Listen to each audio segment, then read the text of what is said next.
Today we continue with our class Halachas and Brachas. This class number 22. And we start with Sefer Chafetz Chaim.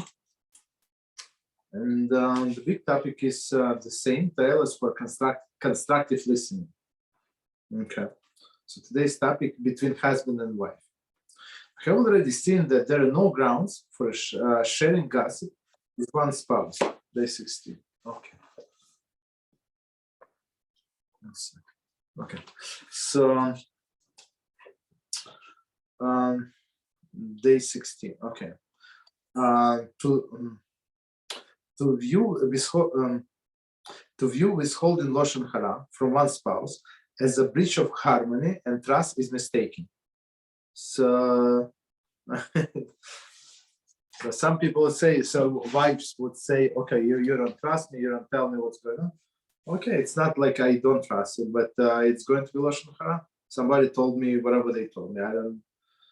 I'm not obligated to tell you. And opposite also, men also they cannot demand, right, to listen to all this negative speech. The husband and wife who speak to seek to have a divine presence dwell in their midst should build their home on a foundation of halacha to avoid conversation which promotes strife and dissension among Jews. So you want a peace in the house, you go by halacha, not what you think is good. Moreover, so many halacha is do not share this negative information, right? If she needs to know, it's one thing, but if she does not need to know, why would you say that? Moreover, sharing negativity, for example, information, feeling, etc., does not help create a healthy, positive relationship, right? Okay. Nevertheless, when husband or wife is in need of emotional support in dealing with difficulty, it is only natural to look in one's spouse for assistance. Speaking or listening under such circumstances is constructive and clearly permissible. So as we said before, something happened with her on her job, or she started talking and whatever, so you're allowed to listen to it. Of course, you're not allowed to take it, to believe it 100%, but you're allowed to listen. So just let them talk, basically. Talk out, right? Him or her, doesn't matter. When possible, one should attempt to help one spouse to understand the situation in a way that would relieve their anger or frustration. So maybe she did not see all of the details clearly. Maybe just ask her questions, right? Just guide her. If one finds that his or her spouse is forever in need of letting off steam, it is important to try to bring about general change of the attitude through the discussion, reading or audio material, and suggestion a meeting with a rabbi or other qualified individuals. So here we go. So okay, so one time, okay, we understand. Maybe two times when they have this frustration, that's understandable. But when a person, him or she, the spouse or no spouse, have this frustration every time, that's an issue. It has nothing to do with frustration. You know, it has everything to do with their character, right? So you have to work on their character. Try to help them to change, to realize whatever they're doing is destructive to themselves and destructive to the environment. Not good. You have to fix it. A word of caution. While one must be prepared to hear out a spouse and offer emotional support when necessary, one must be ever vigilant not to be drawn into conversation of lashon hara for no constructive purpose. It is often a case that couples fail to draw this distinction and consequently totally ignore the laws of shmiras lashon when conversing. So basically, okay, so she's allowed to talk, to tell you what happened and how frustrated she is, but that's it. She does not have to involve all of the other things, right? All of what happened 5 years ago, 10 years ago. So take it easy, just tell me what happened today, and that's it. Right? So, I mean, we have to stop. Him or her, whoever is like to talk more. Some men talk more than women, right? Much more. All right. So we're back to our book, Halachas of Brachas. And we're on chapter 6, page, lucky page 99, right? Page 99. And our topic is wine exempts other beverages. So we learned before that bread exempt all of the foods, but we said that bread does not exempt wine. So on wine, during the meal, we have to say separate blessing, right? But for example, you don't have bread, so wine would exempt all other beverages, exempt meaning from a blessing. So if you said blessing on the wine, you can drink water, you can drink soda, juices, whatever you want to drink. Okay, introduction. Rav Hia stated, bread exempts all foods, wine exempts all beverages. Right, so it's from a Talmud. Here it says Talmud Brachas 41b. Okay. In chapter 5, we learn that bracha on bread exempt all other foods eaten during a meal from the individual brachas requirements, because bread is the most choshuv of the all food. Choshuv is important, right? So just so we understand. So bread, if you have a meal, bread meal, so bread would cover all the beverages, because usually people drink some beverages during the meal or after the meal, so it's part of the meal. But okay, continue. In a similar way, the bracha on wine exempt all of the beverages that are consumed at the same drinking session, because wine is the most chashuv of all beverages. So bread is the most important of all foods, and wine the most important of all of the beverages. For example, if one makes a kiddush on wine on Shabbos morning, he may drink fruit juice, soda, and whiskey, coffee, and any other beverage without making additional brachas, in accordance with the rule which we will discuss below. Okay, so basically, meaning in this case, he does not eat bread, right? So I'm not sure why, but let's continue. Note, when mention is made of wine in this chapter, includes grape juice as well. Regarding the halachic definition of wine and grape juice, for example, how to classify wines diluted with water. 1 second. Or mixed with a seltzer, etc. Shulchan Aruch Orach Chaim 202, 1 and 204, 5. Okay, so let's stop right here and try to understand what it says here. So first of all, we said there is no difference in halachic terms between wine and when we say wine, we mean grape wine, right? And grape juice, there is no difference. The only thing we have to be concerned about, as I say in the last sentence, when we dilute wine too much, dilute meaning that we add water, wine or grape juice, for example, it was too sweet. We said it's too sweet, even though it says no sugar added, right? So at one point, when it's too much water, and we're going to discuss what is too much water, it's even though it still looks like wine, it stops being wine, right? It's actually we have to make a blessing shechako on this drink. So it's no longer wine; it's something else. Okay. So let's begin. So we start with A. Wine exempt all other beverages. Okay, let's see.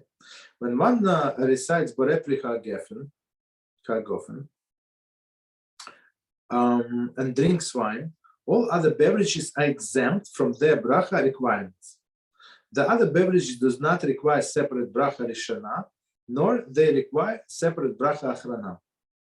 So it's very interesting. So, a person makes a blessing on a wine, and it includes all of the beverages. And then after he or she finish drinking the wine and all of the other beverages, they say only blessing achrana is after blessing. Only blessing after blessing on the wine, and it's going to cover all other beverages as well.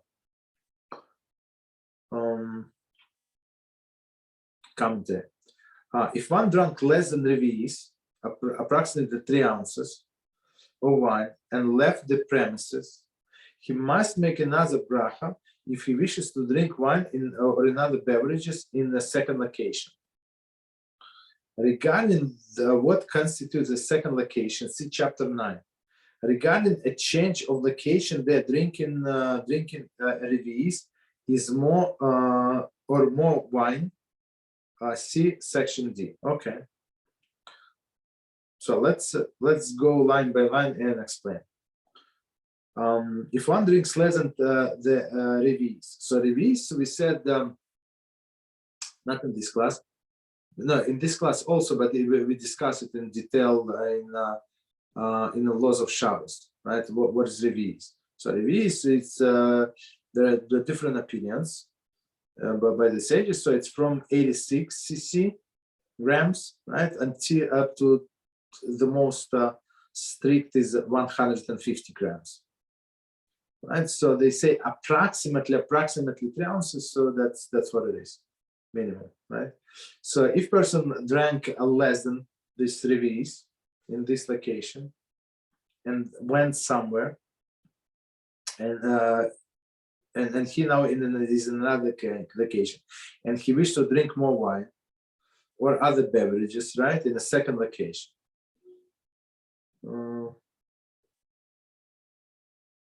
Just 1 second. So in this case, if he went to another place, he drank less than this 3 ounces, meaning the release of wine, in the second location, he has to make another blessing. Okay. Regarding what constitutes a second location, see chapter 9. Did we cover it? No, we didn't get to it. Okay, chapter 9. Regarding a change of location after drinking revi'is or more the wine, see D2. So we're in A, so we're going to get to it. Okay. The replica given remains effective for wine, another beverage, until such a time as one it's English spelling, sorry. Meisech da'as. Okay, for drinking. So Meisech da'as, it's I think it means that he still keeps in mind that he wants to drink more. That's what it is. Regarding what constitute being Meisech da'as, chapter 8. Okay, so it's all in the future. All right, so let's read from the beginning and we continue. So it says, when one recites the replica geffen and drinks wine, all of the other beverages are exempt, and their bracha, from their bracha requirements.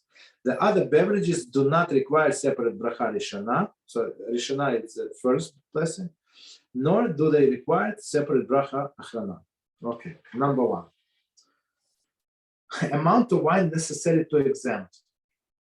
According to many paskim, bracha on wine will exempt other beverages only if one drinks significant amount of wine. Significant in double quotes, right?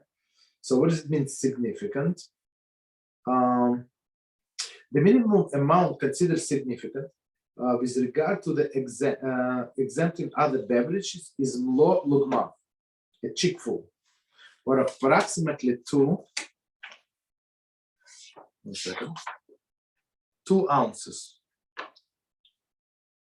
2 ounces. Okay.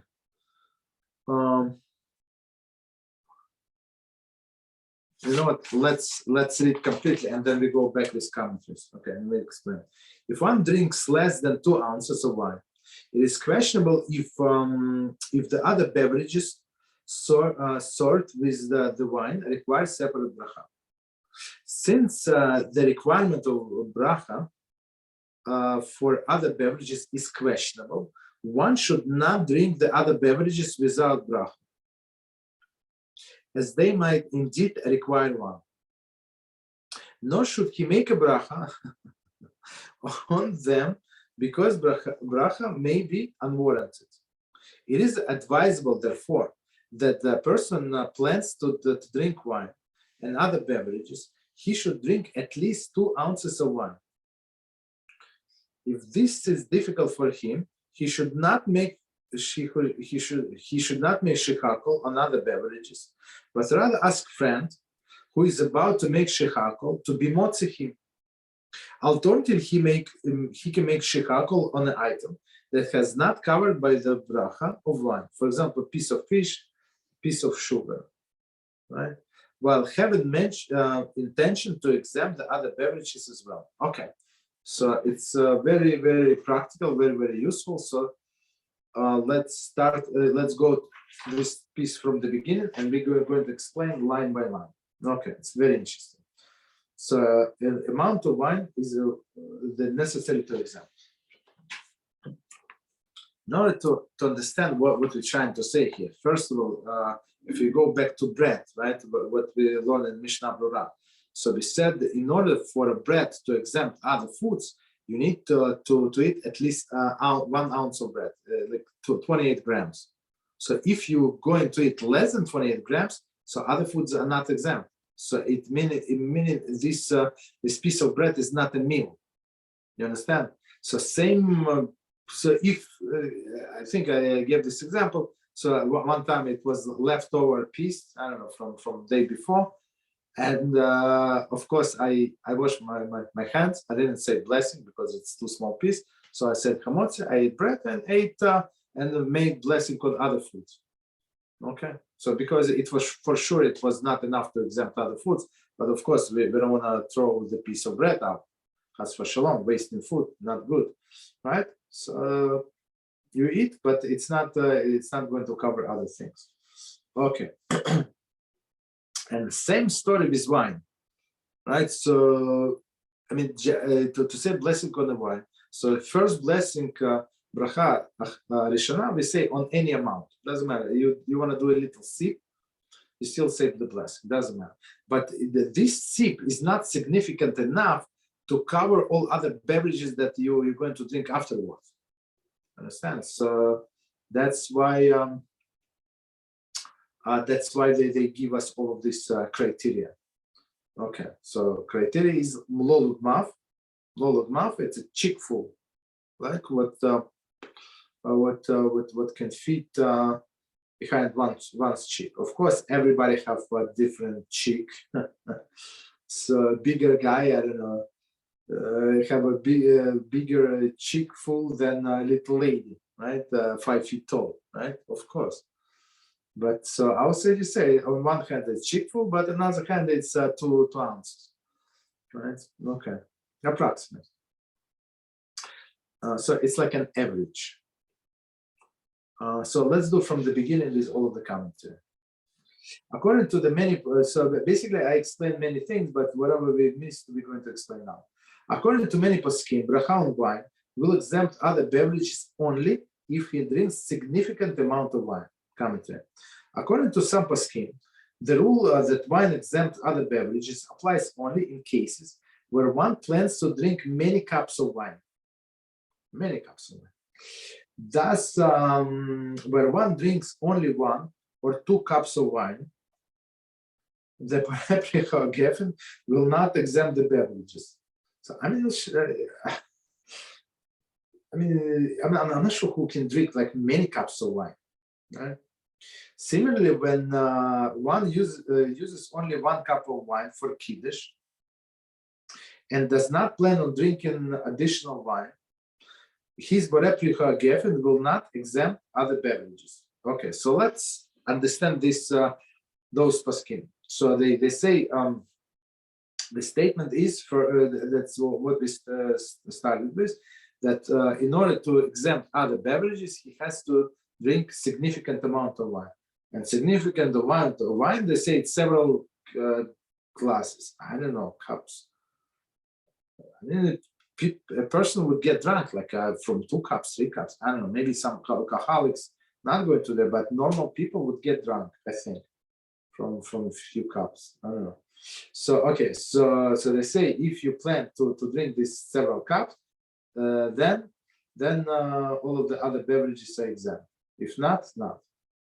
Right. So basically, this kiddush, when we do kiddush, whether Friday night or Shabbos morning, it's for sure it is Revi'is, right? And on Friday night when we were learning halacha, so Shabbos we say it has to be like more stricter. More stricter is we said 4.2 ounces, I think, right? And you don't have to go as Chazanish as a 5.1, I think, but I mean I do, but it's not that necessary. I just like wine on Friday night. It's I drink one only once a week, so that's it. I mean, and it's not strong, so that I have no problem to drink this 5.2 ounces, no problem. Right, and on Shabbos day, they said since it is rabbinical, on Friday night is biblical, on Shabbos day it's rabbinical, so we can go lenient opinion. We can go 3.1 ounces, if you want. If not, drink 5 or drink 4.2, no problem. Right, so it's already so, and usually people drink the wine during the meal if they do, right? So then all of the other beverages are exempt, right? But if not, they're not exempt, right? If person, for example, he does not like wine, and whatever kiddush wine is the only wine that he's going to drink. That's it. So other beverages are not exempt, according to this opinion. Okay, continue. According to the most poskim, however, when even 1 cup of wine or less will exempt other beverages, provided that the requirement discussed in section A2. So it's A1, so the next one, are met. Okay. So according to this, most paskim, even 1 cup. I mean, as I said, I mean, I can do 1 cup, 1.5, but many cups, that's too much. That's waste of life, I would say. Okay. So continue. One second. So second opinion.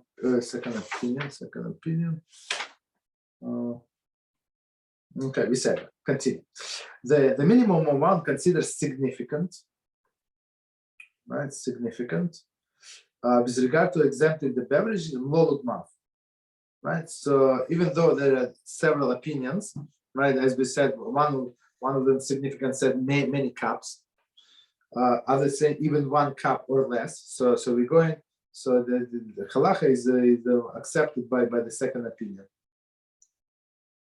And they say lolud maf, even though when we were talking about Shabbos, lolud maf was actually less than 2 ounces. No, it was 2 ounces. It was if 4.2 ounces. Yeah, it would be exactly half of lolud maf is half of revi'is. Right, so it would be 2 ounces. Yes. Sorry, cheek full, or approximately 2 ounces. Okay, we're good. Commentary. The amount of liquid which constitute lolud maf varies according to the size of one's mouth. As we understand, a big guy and little tiny lady, right? Elderly lady. You cannot compare. But approximately 2 ounces for average person. Okay. Continue. If one drank less than 2 ounces of wine, it is questionable whether the beverage served with the wine are required separate bracha. So as we said many times in our classes, don't put yourself in this questionable situation. Of course, there are ways out of the situation, but don't put yourself initially in this situation, right? So if this person drank less than 2 ounces, wine, so lo lugmav. So it's questionable if he can continue or she can continue drinking Pepsi, let's say, right? Pepsi is not good, not healthy.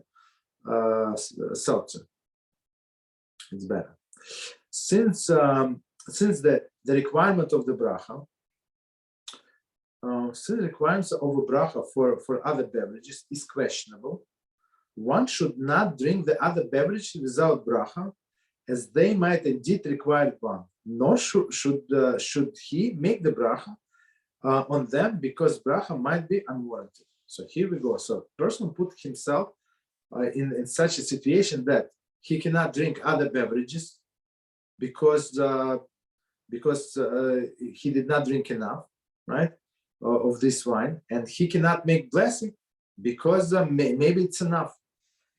So he put himself in this questionable situation. It is advisable, therefore, so he's of course there are solutions, but initially don't put yourself in such situation. It is advisable, therefore, that when a person plans to drink wine and other beverages, he should drink at least 2 ounces of wine. Right, 2 ounces. I mean, it's not much unless it's a very strong wine. But I don't know. Don't drink strong wine. That's it. If this is difficult for him, he should not make shechakol on other beverages. So okay, so he wants, but he cannot. So just because he cannot, he put himself in this questionable situation, so he cannot drink other beverages. So if we're talking about bread meal, there is no problem. There's other beverages exempt. We're now talking about the meal without bread, right? Beverage, but okay. Just 1 second. But rather, so he cannot make another shechakol on the seltzer, let's say, but rather ask a friend who is about to make shechakol to motzi. To motzi someone, it means that keeping in mind. So when you make a blessing on this seltzer, please keep in mind that it's also a blessing for me. So I should be motzi with you. So usually we cannot do that for foods other than bread, usually, as we discussed some time ago, right? But here is exceptional situation. It's exceptional because the guy is stuck, right? Alternatively, he may make shechakol on an item which was not covered by bracha on the wine. For example, piece of fish or piece of sugar, while having intention to exempt the other beverages as well. So here we go. So I mean, if you're in your home or you're somewhere where there is extra food, there is no problem. But let's say if you're at in the office, right, working, or in your job you're working, and that's all your lunch, that's all you brought with you, right? So if there is another Jew, so ask him to help you, and or to help you, or take some other foods, right, that have a shechakol blessing, and like fish, they say piece of sugar, some other candy, right, whatever is it. Piece of cheese, right, and say blessing on that. So basically we're talking about solid foods, right? And when you eat the solid foods, so you make you keep in mind that you want to include also these beverages. Okay, so that's 2 simple solutions. Number 2, other beverages should be in front of him. According to many poskim, only those beverages which are in front of the person, at the time he makes the borei pri gefen are exempt. According to this view, beverages which are subsequently brought to the table will require the appropriate brachas. Okay, so let's try to understand what it says here. So actually, it's a general approach to blessings. It's not only about wine or other beverages. It's not. It's about any other blessings for the things that are not in front of you. So basically we said, for example, if I have a bowl of fruits and I'm planning to eat only some grapes, and it has, let's say, apples and pears and other things, right, and plums. So, and I started with grapes, and that's what was my intention. But now I feel appetite to eat another fruit. So since, even though I didn't have intention to eat anything else except few grapes, but since this bowl was in front of me, so I can continue eating the fruits with the same, and this same blessing on the grapes would cover these pears, let's say. Why? Because they were in front of me. So here, according to this, many poskim, right? Many poskim say that okay, you make the blessing on the wine, but all other beverages should be in front of you also. Let's say if you were like during the meal, so you have on a table of these bottles, right? And that's it, they include it. And if something, let's say, is in a refrigerator, and you bring something cold, so in this case, one second. In this case, you would need to make. In this case, you would need to make a separate blessing, right, on these new beverages. Okay, so don't draw any conclusions. So let's see second opinion.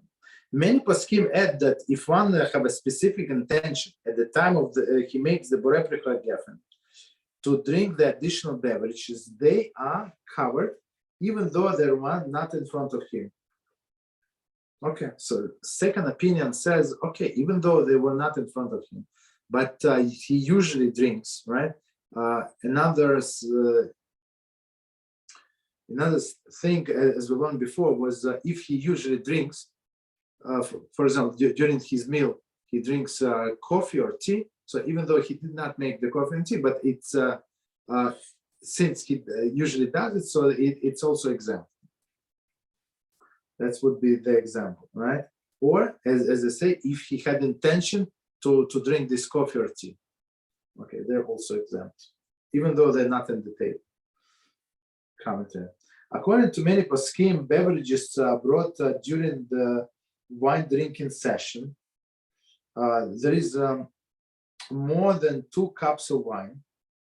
So the wine drinking session to more than 2 cups of wine are exempt, even though one did not have specific intent to drink them, nor were they were on a table when he made borei pricha gefen. It is, however, preferable, even in a situation such as this, to bring other beverages at the table before making borei pricha gefen. Very interesting. So it says, so there is some specific situation, right, which is called drinking session, wine drinking session. That's not good. That's not Jewish way to drink wine. Okay. Okay. So and they say, what is a drinking session? 2 cups of wine. Okay, if they drink 2 cups of wine, it has this meal, right? It has a special title, wine drinking session. And now whatever they bring after that, so because why? I think people get hungry maybe when they drink wine, right? They drink something else, maybe because of wine to offset the taste. I don't know. So basically, they say that after if you have 2 cups, so you can all other things, all other beverages exempt, even though they're not in front of him. Or as we said here in the main text, that he had specific intention to drink, I don't know, let's say he had orange juice in his refrigerator, but he wants it to be extra cold, and he's waiting when it's going to cool off. Okay, so that's specific intention. Continue. For example, one comes home from shul early on Shabbos morning and is not ready to eat seudah, but he does want to make kiddush and have some coffee and cake. Since at the time of he made kiddush, he intend to drink coffee, the coffee is covered by Baret Gofen, even though it was not in front of him when he made Kiddush.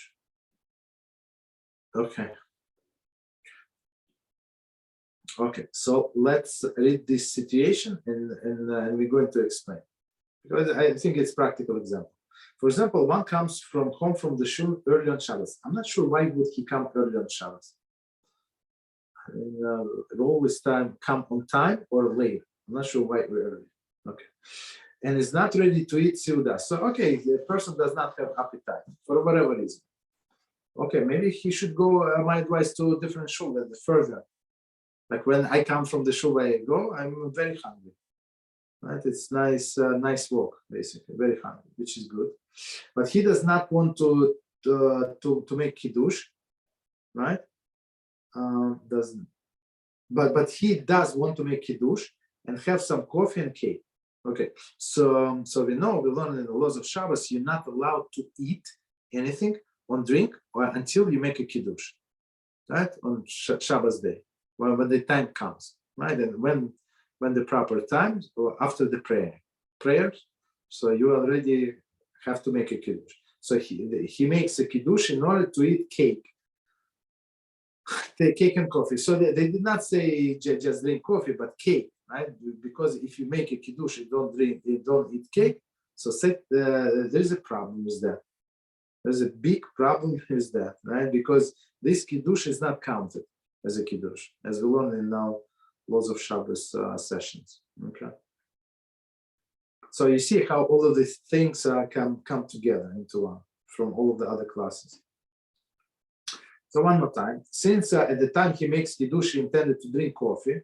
Coffee is covered by Bareplicha Gafen, even though it was not in front of him when he made Kiddush. So that's, as we said before, that's clear, right? He wants to drink coffee, and this wine from Kiddush would cover the coffee. Continue.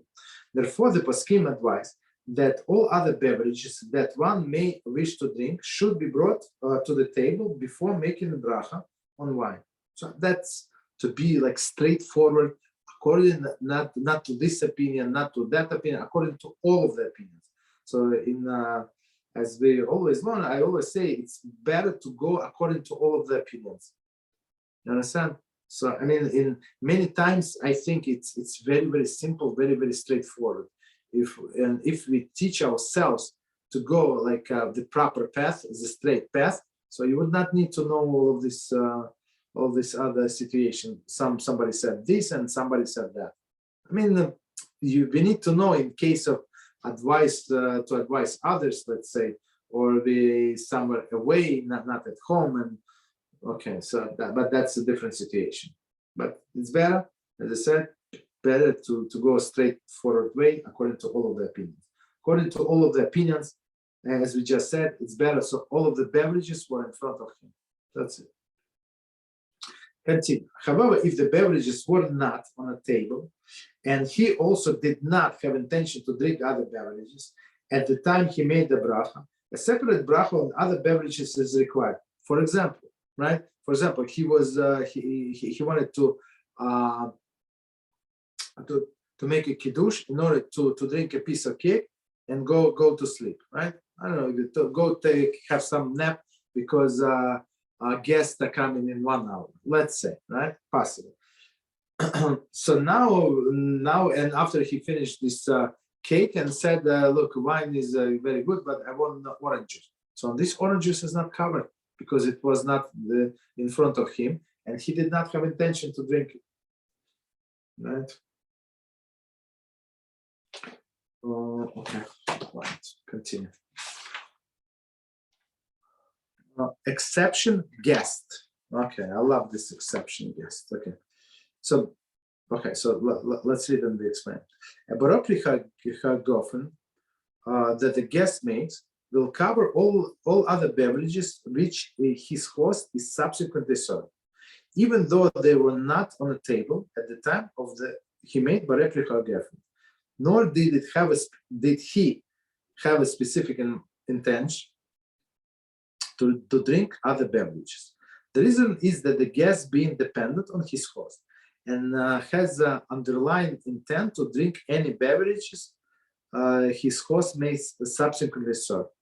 Therefore, even he makes a borepri geffen, it is considered as if he had specific intent to drink other beverages as well.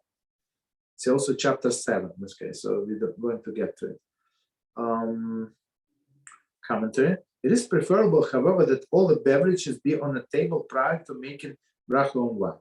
So, on one hand, I mean, if we come to somebody's house, we're not going to tell them what to do in their house, to bring all of the beverages. They never attended our classes. They think that we are crazy, right? And we're not crazy. That's a proper way. So basically, when you guest in somebody's house, so you are already when you are agreed to be invited to go in somebody else's house, it's like you already agreed to own all of the beverage or on all of the food. Whatever they're going to bring me is good. What they're going to bring me, I don't know. How much, I don't know. So I agree on everything. So meaning what? That you have intention to drink everything that it's they're going to bring to you. So meaning that everything is exempt, which is good. Okay, continue. B. Let me see how much is. Maybe we're going to finish with HaShem. B. A wine before meal, exempt wine used during the meal. Okay. Wine which is served during the course of the meal requires borepricha geffen. Okay. As it is not covered by bracha on the bread. So we said it before, right? That's what we said in the beginning. So if we went, we're not talking about Shabbos, right? Shabbos is understandable. You need to make a kiddush. But for example, you eat Seuda Shlishi, right? The third meal. And now you decided to have a little wine, or a lot of wine, whatever you decided to have wine. So on this wine, you have to make separate blessing. It was not covered by bread. When one makes bracha on wine before the meal and has intention to include a wine that which be served during the meal, the second bracha during the meal is not required. Commentary. With regard to specific intention for covering other items, see chapter 7. Okay. I'm not sure what chapter we are on. Oh, chapter 6. Sorry. Chapter 6. Okay. So basically, what it says here. 1 second. So when one makes blessing on the wine, let's say this, even kiddush, even other situation, before the meal, with intention that he's going to drink some wine during the meal, so wine during the meal is included. And another thing, as we learned before, so if he usually does it, if he usually does drink the wine during the meal, so he does not have does need to have any specific separate intention. It's like his habit in this case is his intention forever. Continue. If one makes a borepricha geffen on wine served before the meal, and the table is in front of him, set with wine, which will be used during the meal, it is considered if he has a specific intent, and second bracha will not be required. Okay, so now he drinks some wine before the meal. Meaning this wine, so what we're trying to say, this wine that he drank before the meal, and the meal, it's like two separate, in some sense, two separate eating sessions, right? So for example, we go somewhere and there is a reception, so people drink wine, they make blessing, drink wine, and then they sit down to eat, let's say without bread. I mean, right? Even with the bread, right? So, but it's a separate eating session, right? Even though it's in an even separate room, separate this, separate that, but if wine is on the table, well, let's say if it's not separate room, it's the same room, right? But it's I don't know, 15 minutes, 20, half an hour later. So, but that wine was on the table, so it is also included. he does not need, even though he did not have intention, and I'm going to drink or not going to drink, if the wine was there, it's already included. So that's okay, that's good. Next one. Similarly, if one is normally served in the meal, his bracha before the meal will cover the wine served during the meal. Commentary note. So I mean, if he knew that they're going to, or that they usually serve wine during the meal. Commentary note. If one made bracha achrana, so concluding bracha on wine, he drank before the meal, his bareplicha geffen will no longer be effective to cover the wine which be served during at the meal. I'm not sure why somebody would think otherwise, but okay. So we're now talking about situation.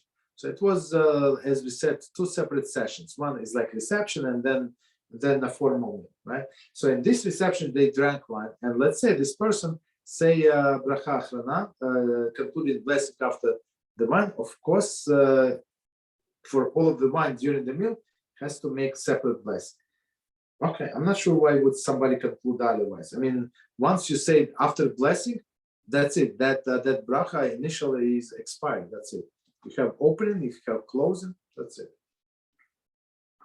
Continue. However, if one did not have intention to include the wine, which will be served at the meal, and the table was not set with the wine for the meal, and wine was not normally served at the meal, the second bracha will be required.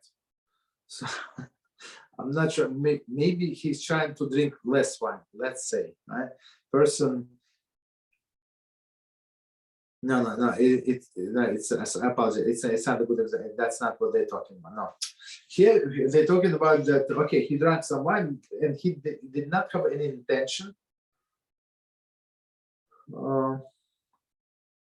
Actually, one second. However, if one did not have intention to include the wine which will be served during the no, that's exactly no. I start speaking correct. So, so he drank some wine and he did not want to include the wine that would be served during the meal for whatever reason, right?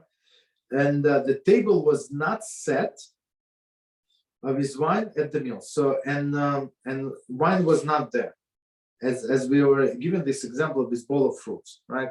Even though he did not have intention to eat pears, but now he wants to eat it, and guess what? It is in a bowl, conveniently in front of him, and guess what? He does not need a separate blessing. But in this situation, the wine was not there. He did not have an intention. The wine was not there, and the wine normally not served during the meal. So all of the three situations in which we said we can rule leniently. Now he negates all three of them, and guess what? A second bracha will be required. So he put himself in this situation that he needs to make a blessing. Continue.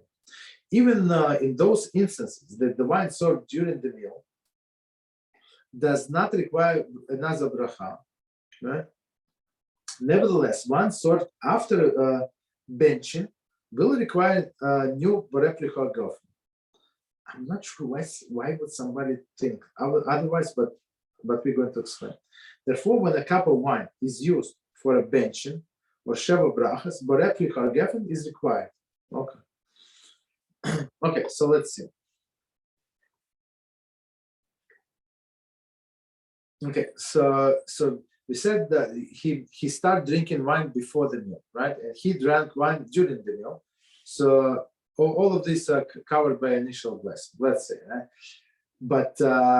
But all of the wine that is made that they bring, right, or they're going to drink after the benching. Benching it's saying birchas hamazon, right? So after you finish birchas hamazon, like it's like it was beginning bracha rishana, bracha achrana, in this case birchas hamazon. So everything that you're going to eat, it's like beginning of eating session, end of eating session. Everything that you're going to eat or drink after that is not included. I'm not sure why would somebody conclude otherwise, but they say explicitly, just so we don't have these crazy ideas that this wine is also included. They say that when you do a blessing birchas hamazon over the cup of wine, that's what Shulchan Aruch says is proper. When you have three adult Jews, right? or more, right? That's what we do. It's proper to do over the cup of wine, right? So, and when we finish benching, and now this person, the leader, wants to say the blessing, wants to drink the wine, and it's proper to drink the wine, so he has to make the blessing, right? Or he has to make a blessing. 1 second.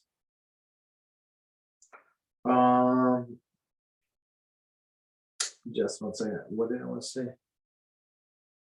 Or okay, yeah. Or they say this idea is Sheva brachas. So Sheva brachas, after people getting married, they have this custom to say 7 blessings, right? So over that cup of wine at the end of the meal, right?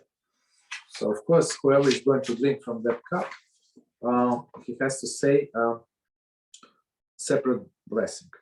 Okay, C, applications. Number 1, kiddush at shul or at simcha. Simcha is like celebration, right? A person making kiddush. One who makes kiddush either for himself or to be motze others, right? Or for himself or to include his family or like extended group of people, is required to drink at least lolog mav in order to fulfill the requirement of kiddush. Thus, a person making kiddush usually drinks enough wine to exempt all of the other beverages which he will drink at the kiddush. For example, soda, beer, whiskey. Okay, so let's try to understand. So this person, we've actually learned all of this in our laws of Shabbos class, right? So, but just to remind ourselves.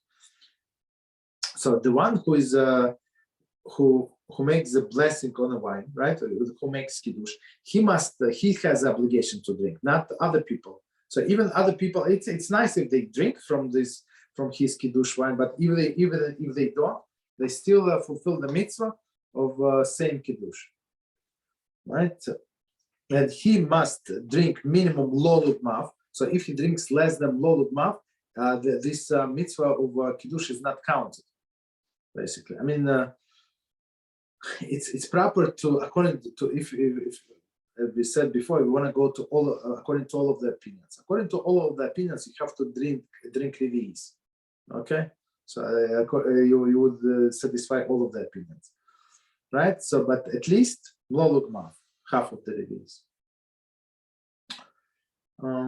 Be quiet. Okay, commentary regarding people who are unable to drink lolug mav. Persons recited Kiddush. Persons recited Kiddush in order to exempt others. The other halachas of drinking a Kiddush wine. See, okay. Again, okay. Well, persons. Okay, so in some cases, I mean, does not say here, but we learn in the laws of Shabbos, he can give to drink to somebody else, right?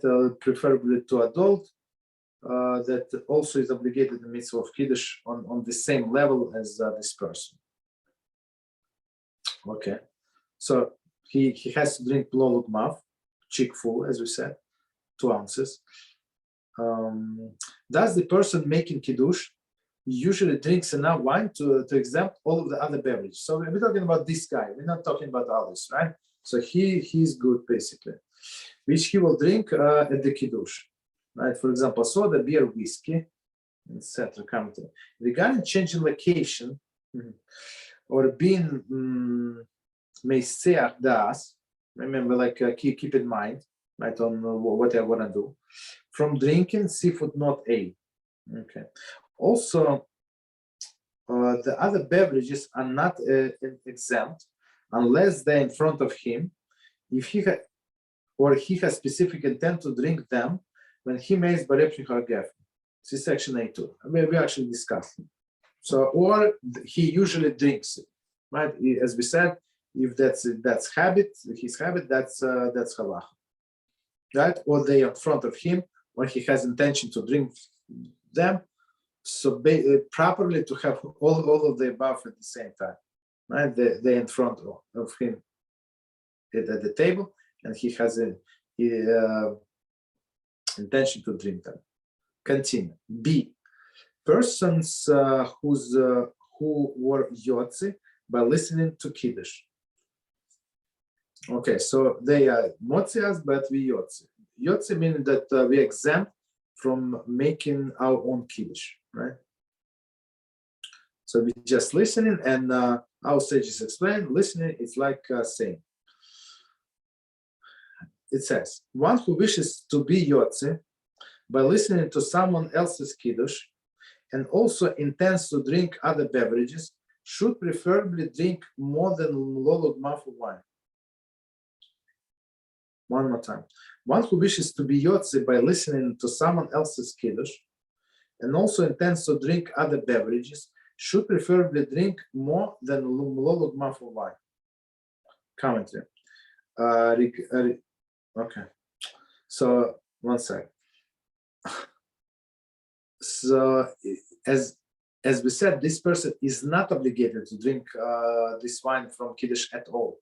For example, that's only limited amount of wine and there are too many people. Okay, no problem. One person said for everybody needs to. But let's say there is enough wine, and this person who is listening to somebody else's Kiddush, he wants to drink other beverages. So he has to drink enough wine, basically more than lolog maf, right? More than chick full, in order so other beverages be included. Or if he does not want to drink wine, one more time, he's not obligated.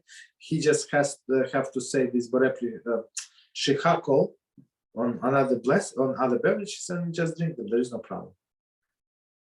Okay. But if he wants, but just because somebody said Kiddush, it does not mean that all other beverages is covered for him personally. For that guy who said Kiddush, yes, but for him, no, not because he did not drink. If he drinks less than lolog maf, for example, he takes a sip from the Kiddush cup and then wishes to drink another beverage, right? This is another beverage. It is questionable whether or not shechakol is required. So as we said in the previous session, exactly the same situations. He drank less than lolog maf, or just a little sip, right? So it's questionable situation. So basically, he cannot say another blessing. Maybe it's going to be a blessing anyway, and he cannot continue drinking because this wine did not cover other beverages.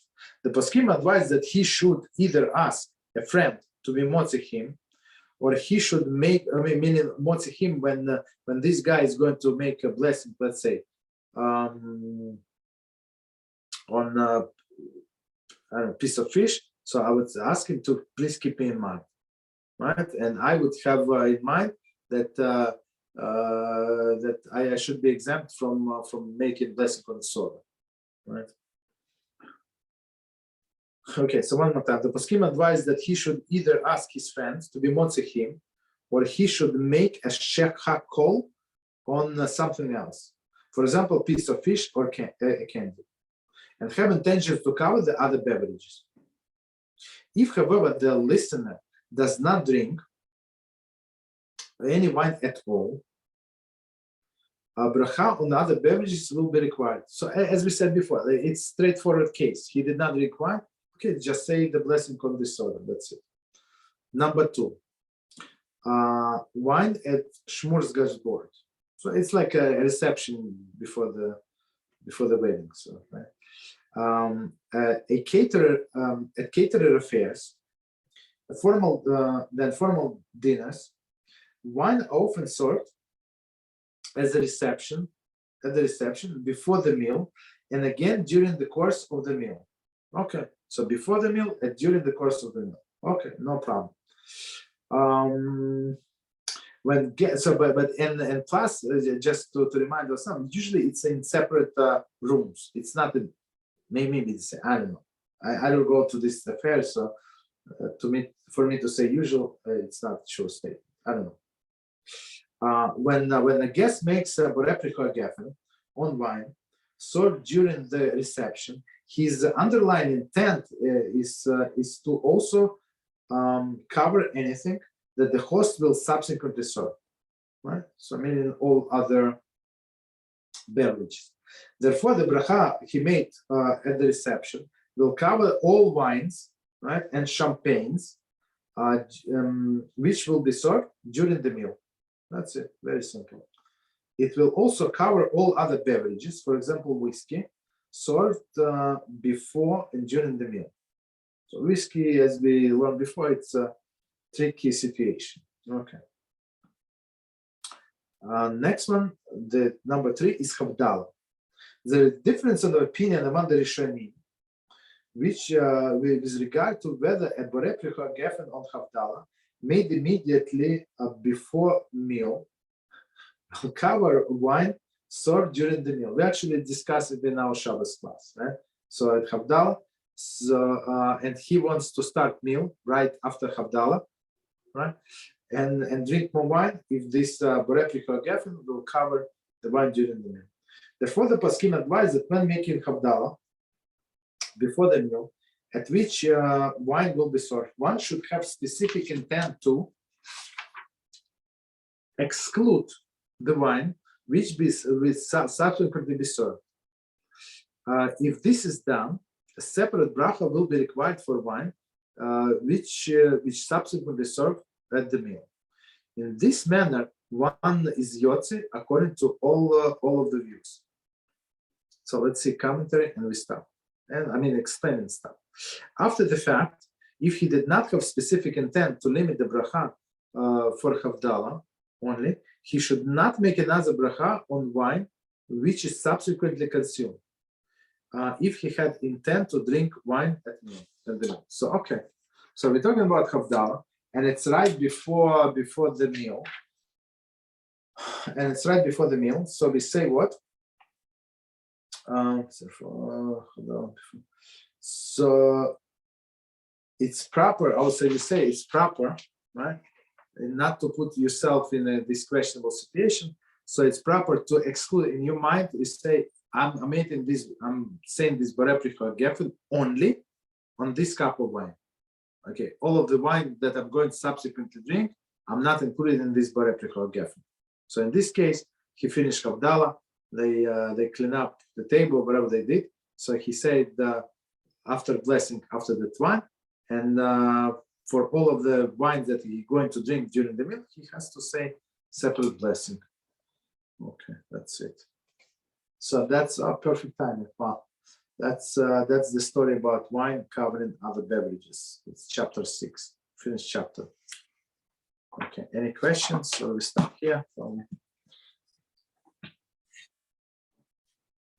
Okay.